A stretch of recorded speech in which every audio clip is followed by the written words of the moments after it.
Assalamualaikum warahmatullahi wabarakatuh. Pada kali ini saya akan menerangkan tentang buku ajar. Pertama, apa itu bahan ajar? Bahan ajar didefinisikan sebagai segala bentuk bahan, baik itu tertulis maupun tidak tertulis, yang digunakan untuk membantu guru atau instruktur dalam melaksanakan proses pembelajaran dan menjadi bahan untuk dipelajari oleh peserta didik dalam rangka mencapai standar kompetensi yang telah ditentukan. Bahan ajar mengandung konten berupa seperangkat materi yang disusun secara sistematis, sehingga dosen atau guru dan mahasiswa atau peserta didik dapat menggunakannya dalam proses pembelajaran yang nyaman dan kondusif. Jenis-jenis bahan ajar. Menurut Kusnandar, bahan ajar berdasarkan subjeknya diklasifikasikan menjadi dua jenis, yaitu bahan ajar yang sengaja dirancang untuk belajar, antara lain buku, hands-out, lembar kegiatan siswa atau LKS dan modul. Bahan ajar yang dirancang umumnya digunakan sebagai bahan presentasi, bahan referensi, dan bahan belajar mandiri. Yang kedua, bahan ajar yang tidak dirancang namun dapat dimanfaatkan untuk belajar, misalnya clipping, koran, film, iklan, atau berita. Berdasarkan teknologi yang digunakan, bahan ajar dapat diklasifikasikan menjadi 4, yaitu 1. Bahan ajar cetak or printed seperti handout, buku, modul, lembar kegiatan siswa atau LKS, brosur, leaflet, wall card, foto atau gambar dan model atau maket. Terus bahan ajar audio seperti radio, piringan hitam, dan kompas disc audio. Yang ketiga, bahan ajar audio visual seperti video compact disc, VCD, dan film. Terus ada bahan multimedia interaktif seperti CAI, Computer Assisted Interaction, CD multimedia interaktif, dan bahan ajar berbasis web. Perbedaan buku ajar dengan buku lain, berikut ini adalah definisi dan pengertian beberapa jenis buku.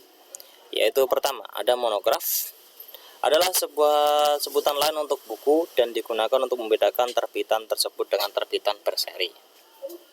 Monograf biasanya berisi satu topik atau sejumlah topik atau subjek yang berkaitan dan biasanya ditulis oleh satu orang.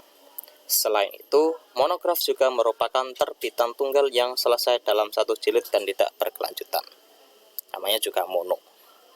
Kemudian ada buku ajar, adalah suatu buku pegangan untuk suatu mata kuliah yang ditulis dan disusun oleh pakar bidang terkait dan memenuhi kaidah buku teks serta diterbitkan secara resmi dan disebarluaskan. Jelas ya. Yang ketiga ada buku teks atau buku referensi, adalah suatu tulisan ilmiah dalam bentuk buku yang substansi pembahasannya fokus pada suatu bidang ilmu atau content oriented dan diterbitkan secara resmi untuk dipasarkan. Yang terakhir ada buku diktat. Diktat adalah bahan ajar untuk suatu mata kuliah yang ditulis dan disusun oleh pengajar mata kuliah tersebut, mengikuti kaidah tulisan ilmiah dan disebarluaskan kepada peserta kuliah. Sebenarnya untuk perbedaan dari masing-masing sudah jelas ya, cuma untuk secara spesifikasi lebih lengkapnya di referensi yang saya punya sebenarnya ada sekali. Pertama seperti buku ajar, buku diktat, dan buku teks. Pertama, berusaha menimbulkan minat baca untuk buku ajar. Untuk buku diktat untuk menimbulkan minat baca, yang buku teks mengasumsikan minat membaca. Jadi ada fungsinya masing-masing dan seterusnya. Terus ada landasan penyusunan buku ajar. Yang pertama adalah landasan keilmuan, dan kedua landasan keterbacaan materi dan ketatabahasaan. Yang pertama adalah landasan penyusunan buku ajar, yaitu yang landasan keilmuan. Buku ajar dirancang berlandaskan sejumlah prinsip seperti berikut. Pertama, prinsip akar rumput. Penentuan mata kuliah dinilai dari disiplin keilmuan yang diketahui, dikuasai, dan sangat dikuasai. Yang kedua, prinsip kejelasan tujuan atau kebermaknaan. Penentuan tujuan penulisan atau perancangan buku ajar berdasarkan penentuan keunggulan kompetensi apa yang hendak diraih. Tujuan biasanya berlandaskan 1. Motivator atau pendorong seseorang untuk mengembangkan daya nalar dan kemampuan analisis, prinsip motivasi dan keberfungsian. Yang kedua, motivator atau pendorong seseorang untuk menjadi akademis ilmuwan yang merdeka, prinsip pembangunan karakter. Yang ketiga, ada prinsip ketaat-asaan ilmuwan. Cetak biru buku ajar mengikuti patokan keilmuan yang berpilar pada ontologis, epistemologis, dan aksiologis. Nah, tujuannya mencari jawaban atas pernyataan satu, apa yang tidak dibahas, mengapa penting membahas, bagaimana membahas dan menyajikan, dan untuk siapa pembahasan ditujukan. Yang keempat, ada prinsip diferensiasi, penonton sesuatu yang berbeda yang akan disampaikan untuk mencari jawaban, biasanya atas pernyataan sesuatu yang berbeda apa yang saya dapat sampaikan, dan bagaimana cara saya menyampaikan sesuatu yang berbeda dengan cara yang berbeda. Terus selanjutnya ada prinsip keautentikan penentu metode atau model perancang buku ajar. Berdasarkan satu, rancangan asli sendiri, diktat yang diperluas, naskah buku ajar murni atau tesis disertasi yang dimodifikasi. Yang kedua, model karya penulis lain, model yang meniru rancang buku ajar orang lain atau model modifikasi buku ajar. Terus yang F atau yang keenam, prinsip standarisasi, mengikuti standar aturan penulisan yang berlaku universal dengan kualitas sebuah buku ajar bergantung pada tingkat kesesuaian dengan standar yang ada. Terus selanjutnya, prinsip dinamika kualitas atau prinsip perbaikan berkelanjutan. Penerapan dari pandangan bahwa kualitas buku ajar adalah pencapaian berkelanjutan. Maka penentuan standar uji kualitas dilakukan dengan mekanisme sewa cetak atau kualitas secara mandiri atau melibatkan pihak luar.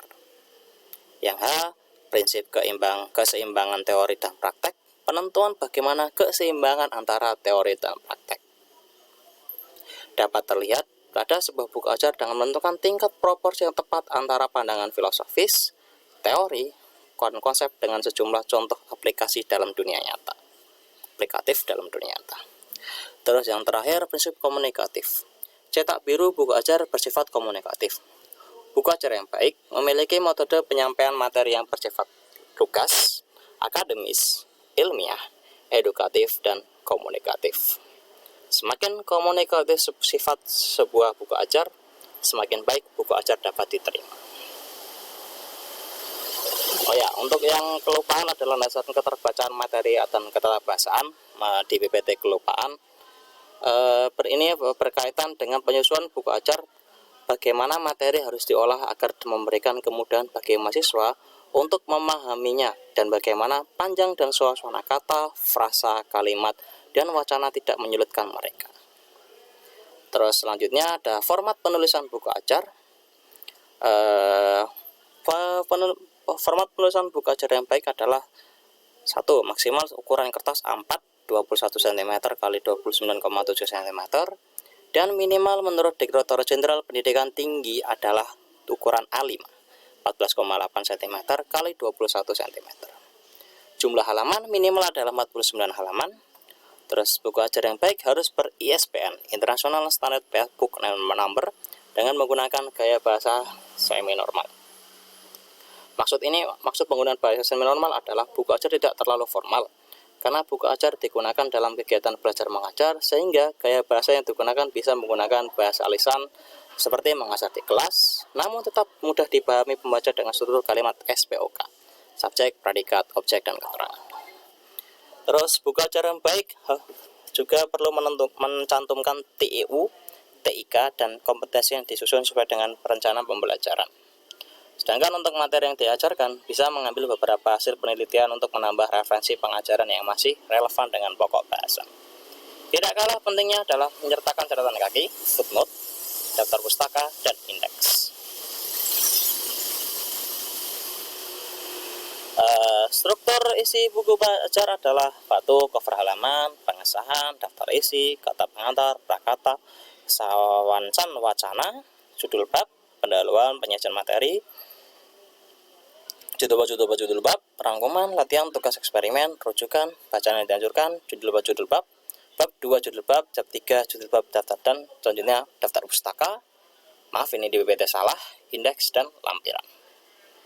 Untuk rinciannya secara satu-satu, sebenarnya nggak terlalu detail sih, cuman udah tau lah, cover, halaman sampul depan, terus halaman pengesahan, menguat identitas buku ajar yang digunakan, daftar isi, berkaitan dengan isi yang daftar isi yang ada, dan seterusnya. Itu aja dari saya, semoga bermanfaat. Thank you very much and see you next time. Goodbye.